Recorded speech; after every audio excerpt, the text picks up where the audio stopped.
सोमनाथ महादेव ज्योतिर्लिंग का हिंदू परंपरा में बहुत बड़ा स्थान है। ये भगवान शिव के 12 पवित्र ज्योतिर्लिंगों में सबसे पहला माना जाता है। ये प्राचीन मंदिर सौराष्ट्र में वेरावल के पास प्रभास पाटन में है। ये मंदिर अरब सागर को देखता हुआ शान से खड़ा है। लाखों भक्त भगवान शिव का आशीर्वाद लेने सोमनाथ आते हैं। सोमनाथ नाम का मतलब है चंद्रमा का भगवान। पुरानी कथाओं के अनुसार चंद्रदेव ने यहाँ तपस्या की थी। उनकी तपस्या से खुश होकर भगवान शिव प्रकट हुए और चंद्रदेव को आशीर्वाद दिया। ये मंदिर भारत की महान आध्यात्मिक और सांस्कृतिक विरासत का जीता जागता सबूत है। सदियों से ये एक मुख्य तीर्थ स्थान रहा है। अपने पूरे इतिहास में सोमनाथ ने कई मुश्किलों का सामना किया है। इसे कई बार तोड़ा गया और फिर से बनाया गया। यही हिम्मत सोमनाथ को भारत की कभी न हार मानने वाली भावना का प्रतीक बनाती है। ये विनाश पर आस्था की जीत को दिखाता है। सोमनाथ मंदिर की शुरुआत में पौराणिक कथाएं और इतिहास दोनों मिलते हैं। पुराणों में लिखा है कि पहला मंदिर चंद्रदेव ने बनवाया था, जो पूरा सोने का था। माना जाता है कि बाद के मंदिर उसी पवित्र जगह पर सूर्य देव और भगवान कृष्ण ने बनवाए थे। हिस्टोरिकल एविडेंस बताते हैं कि सोमनाथ में बहुत पहले से एक श्राइन मौजूद था।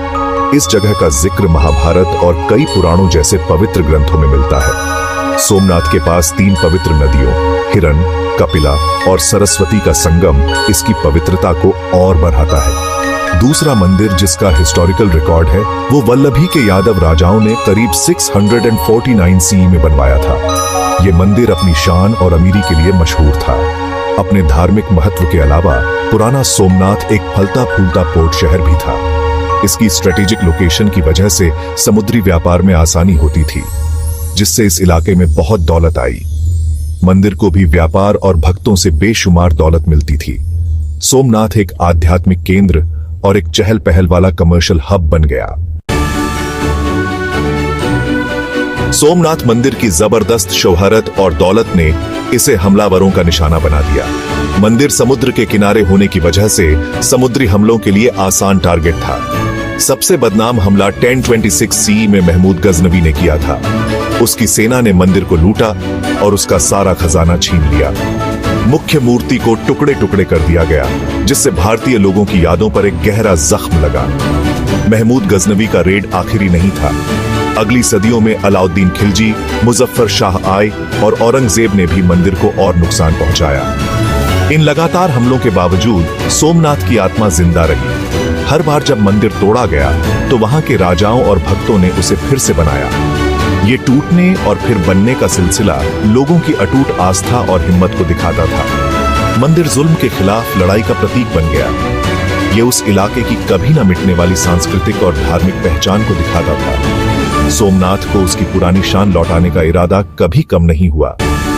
यही लगन इसकी विरासत का एक अहम हिस्सा है। सोमनाथ की हिम्मत भी उतनी ही मशहूर है जितनी इसकी पवित्रता।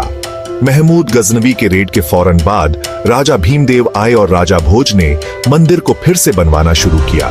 ये नया स्ट्रक्चर पत्थर का बना था और पहले से भी ज्यादा शानदार था। सदियों तक ये टूटने और फिर बनने का सिलसिला चलता रहा। 12वीं सदी में राजा कुमारपाल ने इसका एक बड़ा रेनोवेशन करवाया। मराठा काल में महारानी अहिल्याबाई होलकर ने एक नया सोमनाथ मंदिर बनवाया। सबसे ताजा पुनर्निर्माण भारत की आजादी के बाद हुआ। सरदार वल्लभ भाई पटेल ने मंदिर के जीर्णोद्धार का बीड़ा उठाया। मई 1950 में इसकी नींव रखी गई। मई 1951 में डॉक्टर राजेंद्र प्रसाद ने पूरे विधि विधान से ज्योतिर्लिंग की स्थापना की। इससे सोमनाथ के लिए एक नए युग की शुरुआत हुई। मंदिर की यह हिम्मत इसके भक्तों की अटूट आस्था का सबूत है। हर पुनर्निर्माण जुल्म के खिलाफ एक चुनौती थी। मंदिर बार बार अपनी राख से फीनिक्स पक्षी की तरह खड़ा हुआ। आज का सोमनाथ मंदिर पारंपरिक भारतीय मंदिर आर्किटेक्चर का एक शानदार नमूना है। यह चालुक्य स्टाइल में बना है, जिसकी खासियत है बारीक नक्काशी और ऊंचे शिखर। इसका डिजाइन मशहूर मंदिर आर्किटेक्ट प्रभाशंकर और बाल शंकर सोमपुरा ने बनाया था। अरब सागर के सामने यह स्ट्रक्चर बहुत शान से खड़ा है। इसकी सबसे खास बात है इसका ऊंचा शिखर, जो 155 फीट ऊंचा है। मंदिर में एक बड़ा मंडप है जिसमें खूबसूरती से तराशे गए खंभे हैं। गर्भगृह में पवित्र ज्योतिर्लिंग स्थापित है। मंदिर ज्यादातर पत्थर से बना है, जिससे ये काफी टिकाऊ है। बाहर और अंदर की दीवारों पर देवी देवताओं और पौराणिक कथाओं की शानदार नक्काशी की गई है। ये कारीगरी पारंपरिक भारतीय आर्ट फॉर्म्स की गहरी समझ को दिखाती है। मंदिर कॉम्प्लेक्स में कई और छोटे मंदिर और जरूरी स्ट्रक्चर्स भी है। पूरा लेआउट एक शांत और आध्यात्मिक माहौल बनाता है।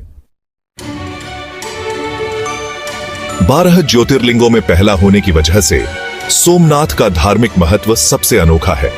ये ज्योतिर्लिंग भगवान शिव के सबसे पवित्र निवास माने जाते हैं। शैव भक्तों के लिए सोमनाथ की तीर्थ यात्रा बहुत जरूरी है।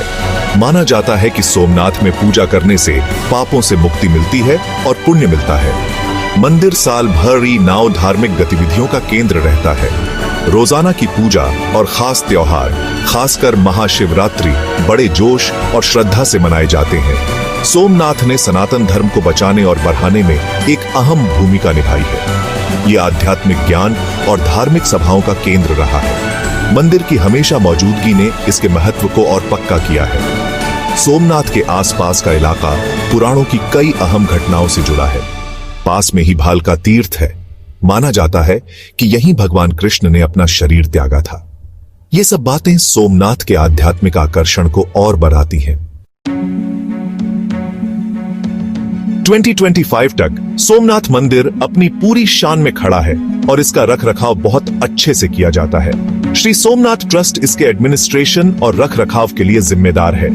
मंदिर कॉम्प्लेक्स बहुत ही साफ सुथरा और वेल ऑर्गेनाइज्ड है। सोमनाथ आज भी भारत के सबसे खास तीर्थ और टूरिस्ट स्थलों में से एक है। ये हर साल लाखों भक्तों और इतिहास में दिलचस्पी रखने वालों को खींचता है। मंदिर का शानदार आर्किटेक्चर और गहरा आध्यात्मिक माहौल एक गहरी छाप छोड़ता है। शाम को होने वाला साउंड एंड लाइट शो मंदिर के दर्द भरे इतिहास को बताता है। सोमनाथ महादेव ज्योतिर्लिंग भारत की महान आध्यात्मिक विरासत का एक अमर प्रतीक है।